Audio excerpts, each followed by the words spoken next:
Hello and welcome back to the Villa Filler podcast. I'm here as always with my good friend Dan Wiseman. Dan, Premier League's nearly back, mate. It's that time of year. Premier League predictions. How you doing, bro? Yeah, I'm good, mate. I'm good. Very excited for this one. This is like a highlight of the year, isn't it? It is. Yeah, really looking forward to it, mate. You know what? I got to shout out our listener base as well because um, they don't often like bring our comments in these podcasts back to haunt us. You know what I mean? Like, I Yeah, feel like true. we've probably been way off in previous seasons. And you know what? You guys are pretty good because, like, mid-January, I don't get too many people in the comments like, you said these guys would be like top four and they're getting relegated. We So, never yeah, acknowledge them. We always say we'll yes. do it. We'll review them at the end of the season. We never do. There's probably a reason we Yeah, don't, mate. It's because maybe we do this year. we're way off. Yeah, But no, mate, I'm very excited. Did a bit of research the past couple of days. Took stock of a few different pre-seasons. It's a bit difficult because obviously the transfer window is far from closed. We've still yeah. got give or take a month. But yeah, I think ballpark. I don't think things are going to change too much. So yeah, buzzing, mate. I think the important business has been done, and I think the question on every Villa fan's lips, at least, is how will we do? We'll get to that obviously at some point, but I think it's only fair we start at the bottom of the table and work our way up. And I'm actually going to go with this weekend's opponents, mate, AFC Bournemouth. I think they're going to finish dead last. I look at the incomings. They've brought in Ryan Fredericks, who is just, I think, and he's a Premier League player to be fair, but he's fairly average at right back. Joe Rothwell signed him on a free from Blackburn, 10 assists last season in the Championship. An okay Championship player, and then they've spent the best part of £12 million on Marcus Tavernier from Middlesbrough. Again, I don't think that's a bad signing if you're going for promotion, but they obviously got promotion. And I just think Bournemouth are going to finish dead last, mate. Yep, I can't agree, mate. I don't think we waste too much time on this last spot. I think they are pound for pound the weakest team in the Premier League. He's a lovely man, and he dresses very well. But I'm not sure on Scott Parker as a Premier League manager. The jury's still out for me on Scott Parker. So yeah, I'll happily join you. And I think, unfortunately, to any Bournemouth fans listening ahead of this weekend's game, I do think you're going to finish last. I'll then take us on to 19th, mate. I've got Fulham in this spot. Oh, really? Yes, I do. I've got Fulham in this spot. I have been massively disappointed by Fulham because just in their business in the transfer market, I think. And I know situations are very different and they're probably going for different profiles of players, and Forest are having to do a kind of thing that we did when we came up, whereby they've lost half of their squad. A lot of them were loanies, so they've had to sign a lot of players. But Fulham have known they were coming up since, I'm going to say February, March. I think it was clear that Fulham were, not necessarily going to win the league, but going to get at least automatics. And they have done so little in the transfer market. Obviously, the business that they have done has been good. João Palhinha, I think, is a good signing. Yeah. I think Bern Leno is a good signing, but they need so much more. Honestly, you're looking at this season, and they're going to be going in to the Liverpool game with the likes of Tim Ream, you imagine, at centre-back. Tim Ream's obviously a bit of a cult hero. But against Liverpool in the Premier League, that's not what you want. And so unless they do something pretty dramatic, I think Fulham are really going to struggle. Yeah, I think it's going to be a tough one. I don't know. I think Palhinha is quite an inspiring signing, but I think the jury's still out. And, will Mitrovic ever sort of break 10 goals in the Premier League? Again, I don't really think so in this Fulham team. So I may have placed them a bit higher, but I think they certainly will be down there fighting it, mate. 18th, I'm going to go for, this is a rogue shout, and I have a feeling that not a lot of people will agree with me here, mate. I think Leeds are going down this year. I think Leeds are really going to struggle. I like Jesse Marsch. I like what he's about. I think he isn't taken seriously enough just due to the fact that he's American, and he's a little bit cringe. But, we can overlook that. I think the signings overall have been decent, but losing Rafinha, losing Phillips, I don't see Aronson making that much of a difference in his first season in the Premier League. At least I think he's a premier talent, but I think we won't see the best of him just yet. I'm just not entirely convinced. And you know, they're saying Newcastle 40 million bid for Jack Harrison, absurd money, very good player. Of course, very important player for Leeds as well. You know, you can't help but feel like if he leaves, they're doomed. And Sinistera, who's arguably probably their signing of the summer, gets himself injured in pre-season, kind of doesn't really set the tone for the start of the season as Leeds fans would probably hope. And you know, I think he's up there within some of the top 5 dribblers in the whole of Europe last season as well. So he's clear. He's a guy who's got skill. He can take players on.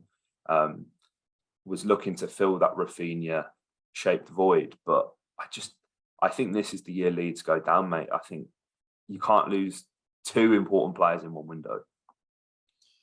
Yeah, I completely agree. I'm really, honestly, for this last relegation spot, I've got 3 or 4 genuinely different teams that I think could drop into it. Leeds are definitely one of them, mate. I think you're right.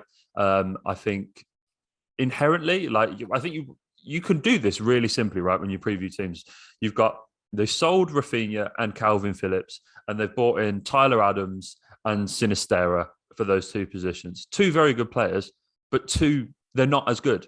Yeah. If you offered Leeds fans the chance right now, would you rather have Calvin Phillips or Tyler Adams or Sinistera or Rafinha? They would take the 2 guys that were there last season every single day of the week. So obviously, I think Sinistera is a brilliant signing. He's a bit mercurial, he's a bit hot and cold, but on his day, he's fantastic and he will make things happen. And I think Ellen Road will really take to him.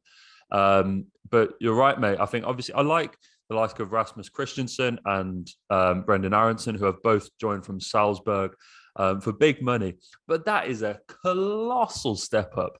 That is huge. Yeah. To go from the Austrian Bundesliga straight into the Premier League is massive.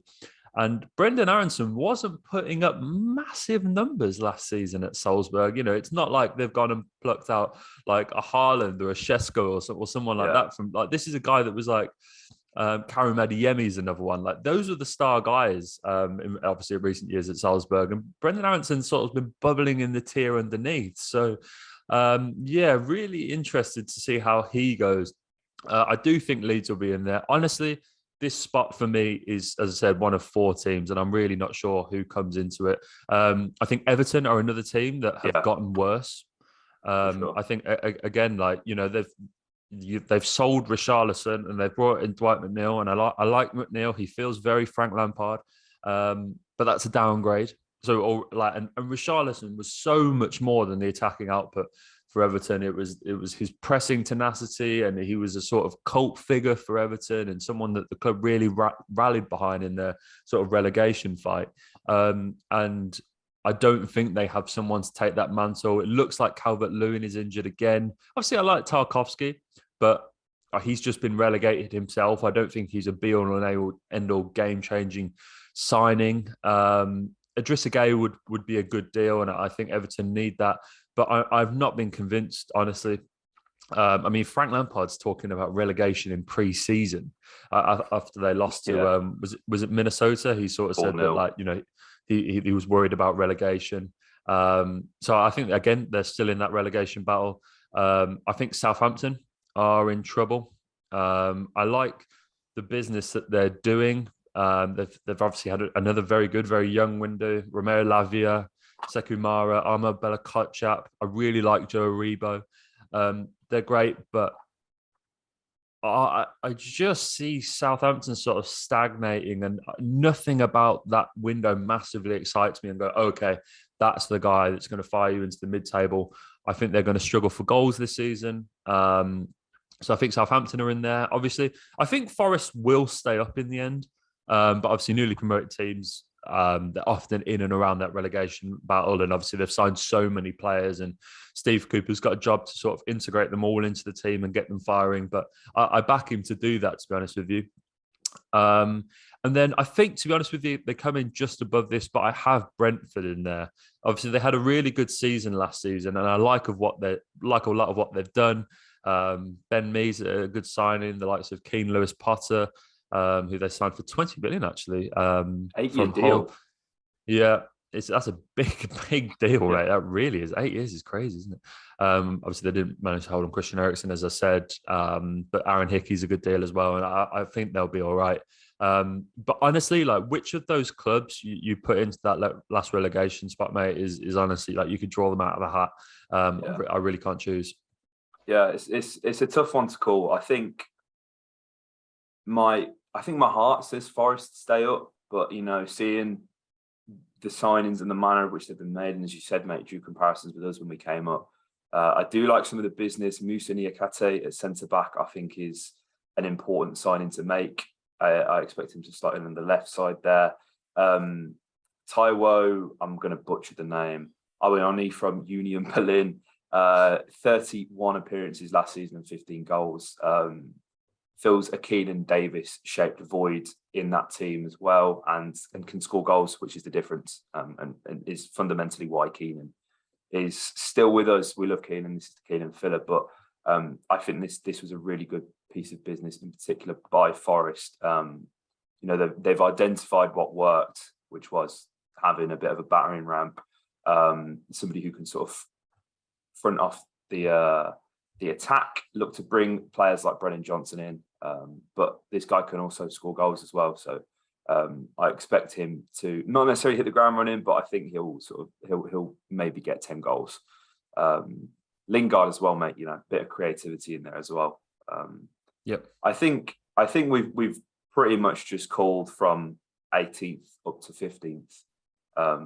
In no particular order there. I think I do also see Southampton struggling, mate. Aribo's a fantastic signing, but I don't know. Southampton just feel like they're existing, and there's nothing wrong with that. Like, they're just they're in the Premier League because it's financially viable for them to be in the Premier League. I don't see too many risks from them, and in any window recently. I don't think that's not an indictment on Hasenhüttl either. I do think he is a genuinely good coach. I just don't think the club have backed him sufficiently, and I'd be surprised if he's still the manager next season, to be honest, because he's been there for a long time, and surely he's got aspirations for at least making 10th. Do you know what I mean? I think they're running away, which means that the business can go on. So you do have to hold your hands up there and say fair play, but I can imagine it's been a fairly miserable existence for Southampton fans over the past couple of years. 15th, mate. I'm going to go Crystal Palace. I think a lot of people have them to finish down quite high. I think over the years, they've signed some absolute ballers. When you look at Eze, when you look at Elise, who's it they've signed this year as well? Slipped my mind. Sheikh Doucouré, I do like that deal. It's someone who we spoke about on the channel a fair bit. There's an attack. Who've they signed? Who's the attacker they signed? My mind is gone at the moment. Yeah, it has gone for me as well. But it's a sort of, he's a baller. Bear with me. Bad on the podcast. I had this written down somewhere as well. But I just think, I don't know. I like what Vieira's doing. I think there was a lot of talk last season about Palace, and I think they finished higher than us. But Palace drew like 15 games last year, and that's the difference. They're not necessarily winning games. Mm-hmm. But I think as the league is potentially getting stronger, are Crystal Palace going to be able to keep up with that? I don't know. This is, again, it's a bit of a... I don't think too many people have them to finish around 15th spot, mate. But I think they could be, in the keyword, struggle a little bit this year. Yeah, you know what, mate? I really like the project that's going on at Palace. They've got a really generally quite likeable team, a lot of exciting players. But, progressing as a club doesn't necessarily translate to progressing up the table and points positions every year. You can't get sucked into that. You have to just believe that what you're doing is the right thing. And Man United are always a good example, right? Whereby, the season before last, they finished second. And then that summer, they signed Jadon Sancho and Ronaldo and everything like that. But everyone was like, okay, these guys are going to finish 4th or 5th. And so it's like, you could have a really good season, improve your squad on the surface, but then still end up dropping down in the league. And I don't think that's necessarily a problem for Crystal Palace. I think as long as they believe that the club is doing the right things, I think they're going to be fine. I like their window as a whole. I like Chris Richards. I like Sheikh Doucouré. But yeah, you're right, mate. I think they come into this sort of next bracket of teams, and again, I think they're pretty interchangeable. I think Wolves are going to be down there. I really do. Yeah. I don't want Do to sound a you? bit bitter. Yeah. I Okay. don't. I think Wolves are regressing, and I'm going to say they're doing it pretty quickly. I don't know where the goals come from over the course of the 38 game season. But yeah, How that is a Jimenez big problem. looks to be out for another lengthy period. Obviously, I think they'll play Neto, Hwang Hee-chan, and Podence. I think that's going to be the front three going into the season, and I like that. I like that. It's just like I don't know. I think they'll probably finish a bit higher up. I think I'm happy to go with. I think in that sort of 15th, 14th spot, I think someone like Palace is a good call. I think Wolves will be down there. I think Leicester could fall down there. Really do. Yeah. I It's been think a they've tough had window. the worst window comfortably of anybody in the Premier League. They haven't signed anyone, and you've lost your captain, Kasper Schmeichel. James Maddison is rumoured to be going. Yuri Tielemans, rumours like he wants to go. Rumours now coming out about Jamie Vardy. And if you don't sign anyone and you lose Kasper Schmeichel, Yuri Tielemans, James Maddison, and potentially Jamie Vardy going into the Fafana as season, well. yeah, that's massive.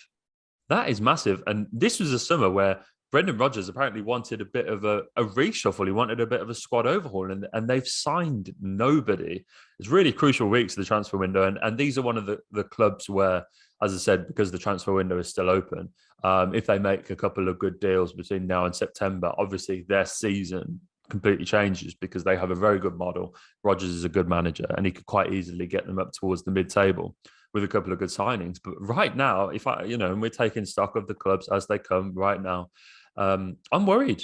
I really am. I don't think they'll quite get dragged down to like 14th, 15th. But yeah, Palace, Wolves, Leicester, and the last team I'm going to throw into that mix is Brighton, mate. Yeah. For very similar reasons. I think they've gotten worse than they were last season. Obviously, losing Basuma, it looks like Cucurella is all but done as well. And obviously, they don't really sign big name players. They'll stick with their model, and they will go and find players, look at the statistics, look at the metrics, and try and find players at a low value that can come in and replace them. They do that very well. But the goal scoring responsibility this season falls on Neil Maupay and Dendis Undav. Good FPL think, differential, and scored like 30 goals last season in the Belgian league. yes. 5.5 million on FPL. He'll come in and get between 5 and 10. Yeah. And no that'll more. be good for a first season. 100%, 100%, mate. And Neil Maupay is good value for around the double figures mark. He gets you at least 8, doesn't he? He gets you at least 8. If they combine, and I think they will, if they combine for less than 17 goals, you're in trouble. And I think they will. I think with Brighton as well, you have to look at is, are they still creating chances as they have been consistently over the past 2 seasons? I think as long as they're creating chances, I know they're constantly underperforming XG, but if they're creating chances, then goals will eventually come. That's the XG philosophy, essentially. I think Cucurella will be a bit of a miss. He didn't always play wing back. He played sort of left-sided centre back, and it looks like Levi Colwill could be used in that deal as well, which I think would probably be the best if they're getting 50 million and Levi Colwill, maybe at a reduced price. I think that's a really good deal for Brighton. I think they 100%. Can be happy with that. I think you've got to give Colwill time. He didn't actually play all that much at Huddersfield, but when he did, the potential was clear. And I think, given time, this guy is clearly a Premier League player. I think there's Chelsea fans that are fuming that they're getting rid of him and doing all of this buying and selling and whatever. But that's obviously a debate for a different time. I think Colwill will be a decent signing. I can't disagree with the placement of Brighton there, mate. 11th, 10th, 9th. looking at who've we got left, mate. I think Newcastle. Yeah, I think 11th. that takes us to 10th. I think that takes us to 10th. I think Newcastle are probably around there.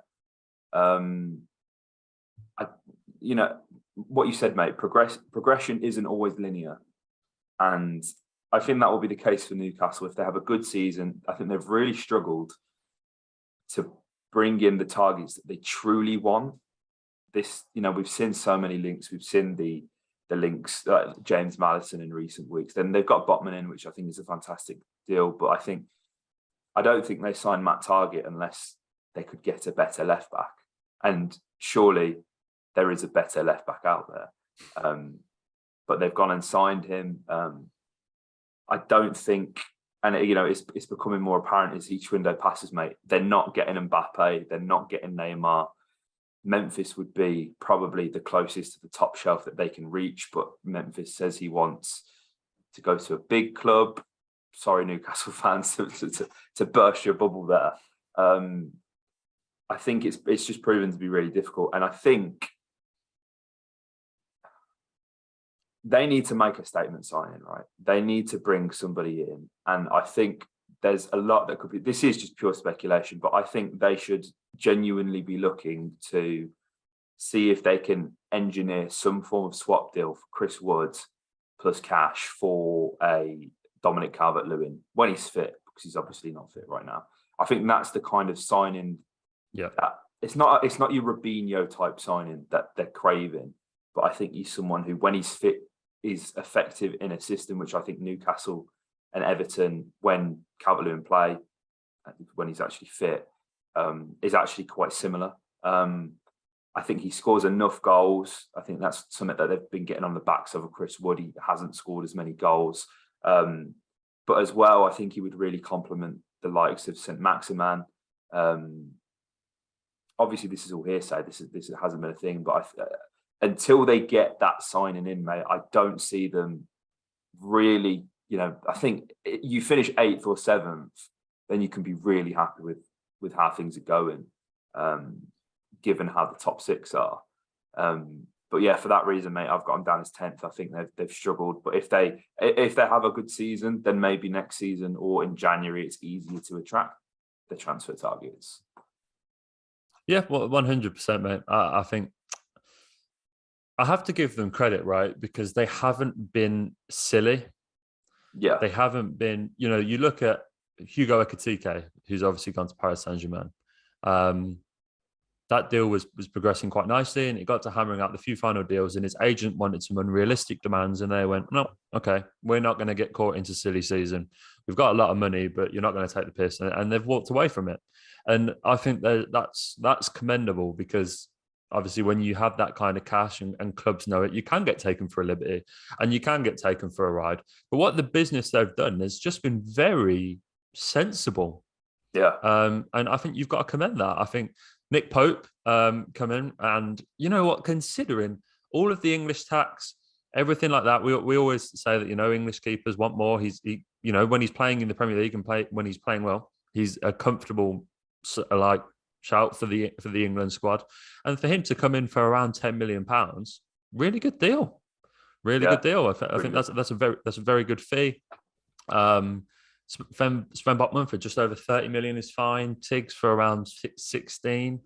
I think it's really hard to feel too aggrieved with any of that business. I don't think it's like superstar stuff, as you said, but what Eddie Howe did a really good job of doing was just improving on the players that were already there, players that were already at the club, turned the corner, and someone like Emil Kraft, who they've just given a really good deal, won't light up Tyneside, but he was someone that was genuinely he was pretty good once Eddie Howe took over. He was pretty much a mainstay in the side, and I think that's a good bit of business. Bruno's got a real season now where he's going to kick on, and even someone like Trippier is going to feel like a new signing because of how quickly he got injured. I think Newcastle, honestly, if they step into that 10th, 9th fold and they make it into the top half of the table, they've had a really good season. And obviously, I know they finished 11th last season, so you only go up one place in the league. But we've been saying the whole time, mate, the Premier League is so difficult. And I think for them just to, as it was for us, just to step away from that relegation battle. And I think this is honestly like the first Premier League prediction show you can find anywhere for genuinely the last 10 years where you can say, okay, Newcastle aren't going to be in a relegation fight. Yeah. And I think St James's will just draw relief from that. And obviously the year-on-year progression will come. But for this season, if you step away from the relegation fight and you make yourself a good run for mid-table, finish in the top half and get a decent run in the cup, I think that's a really good season for Newcastle. So yeah, mate, I've got them in around about the same spot. I've then got. I think that's step. Are we at what's that? Ninth? I think we're in ninth now. Yeah, ninth is where I have Aston Villa. Yeah, me too. Ninth is where I have Aston Villa. I really toyed with putting us in eighth, but I'm sorry. I've got us in at ninth. I'm expecting a big season from us this year. I think that we've had a very good window. I love that we got the business done early. I think all the deals have been really, really good. I think we've made deals that feel honestly like surprisingly good. Like it's like Boubacar Kamara is the player that United should have signed for their sixth position on a free. Like genuinely, it's like he's capable of going. Like why clubs like United haven't done that is beyond me when they've been crying out for that. He's good enough to go and play that role 100%. Diego Carlos has been a stalwart defender in a Champions League side for like 3 years now. He's won the Europa League and he stepped away to a club that we think are going to finish ninth this year. We've signed some real quality. Coutinho obviously getting done permanently is great and hopefully he's found a home, so we'll kick on. I think there are still a few question marks. As I said, we talked a lot about that striking problem, mate, and who's going to be there and who's going to be the number 9 and if they can carry the mantle. But Bailey is going to come into his own this year. I can feel it. I really like the defence. If we go Cash, Conser or Chambers, Carlos and Digne with Emi in goal, that's a really good defence. That's a really good back line and hopefully that clears up some of the defensive issues we have. I genuinely think in most other leagues in Europe, we would be a good bet for European football. But unfortunately, I think the sides above us, maybe we creep up to 8th. But on the whole, I think we're just still a little bit shy. But considering if we go from 14th to 8th or 9th in the Premier League and you move up 6 places, I dare say there won't be another club that hop up 6 places in the league this year. That's a brilliant season. Yeah, for sure. I think I look at the squad and as you said, the defensive depth is certainly there now. I think you could argue you want a left back, but I'm more than happy with Ben Crescent. I mean, we've got Ludwig. Sorry, I forgot. We completely signed Ludwig. Yeah, it does go under the radar. We've got depth. We've got depth. So I can't complain there. Kane Kessler, fantastic preseason. Matty Cash. Also, can we not get carried away with Kane Kessler? Right? Can we literally on the last day of the season, Matty Cash scored against the champions, right?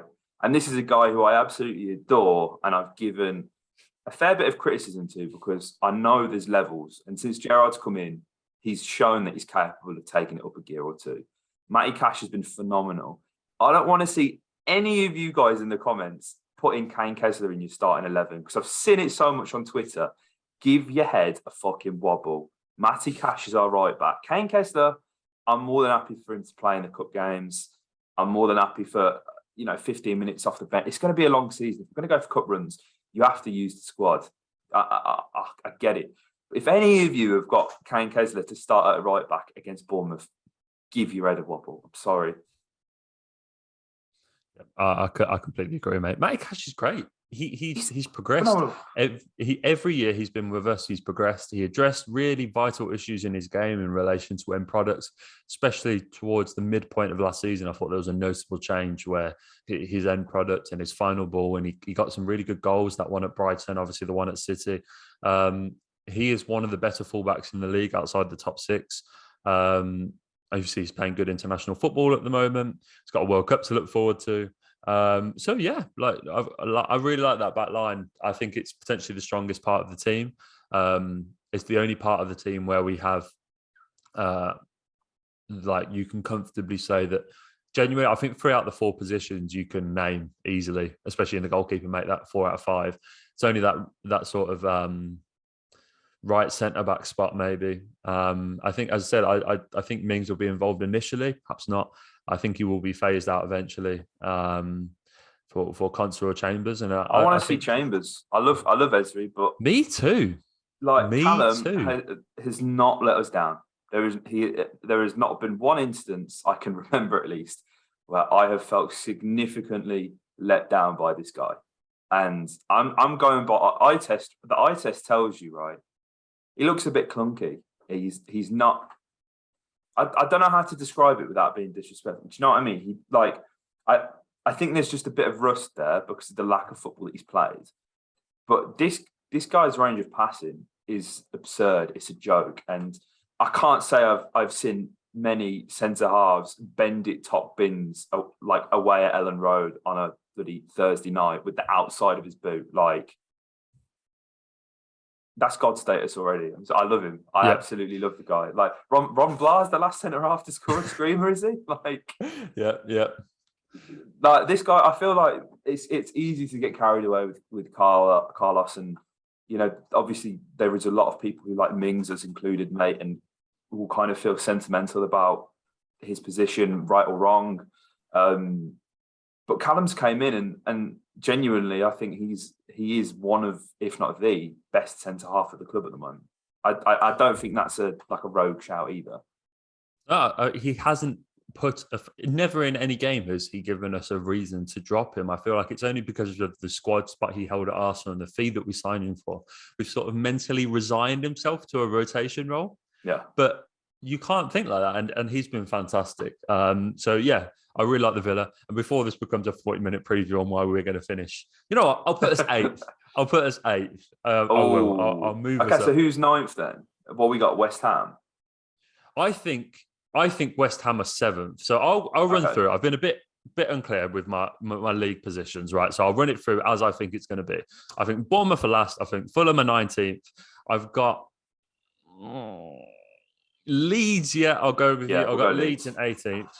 Southampton 17th. Everton 16th. Got Brentford in 15th. They're all interchangeable. I would put Brentford. I'd put Everton 17th, but carry on. In 14th, I'm going to go with Palace. 13th, Brighton. Wolves, 12th. In 11th, Leicester. 10th, Newcastle. 9th. Not leaving us many options here, mate. I don't know. Options. Who we got? We've got... Where are the other teams? Where are the other teams? So I've got West Ham in 7th. I've got West Ham in 7th. So I'm going to work down. I'll move Villa up into 8th. Maybe I'll shunt everyone up one. So I guess that means I've got too many clubs. Did you put Forest? Did you put Forest in? I didn't put Forest in. Okay, that's why. So I'm going to put. Yeah. Yes, I forgot Forest. So I'm going to put Forest in there. That means everyone gets shunted up one, which means I've then got Wolves in. Yeah.